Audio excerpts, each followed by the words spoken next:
कलंक लावणारा एक सुद्धा गद्दार छत्रपती शिवाजीच्या पवित्र भगव्याला कलंक लावणारा एक सुद्धा गद्दार महाराष्ट्राच्या मातीमध्ये जन्माला येता कामा नये. आज मी अमरनाथच्या मंदिरात गेलो होतो,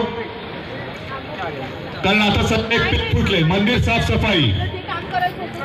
आमचे मोदीजी काळाराम मंदिरात जाऊन आले. आज मिंदे इकडेच कुठेतरी एक स्वच्छ लादी स्वतःच्या पावलाने कलुषित करतायत.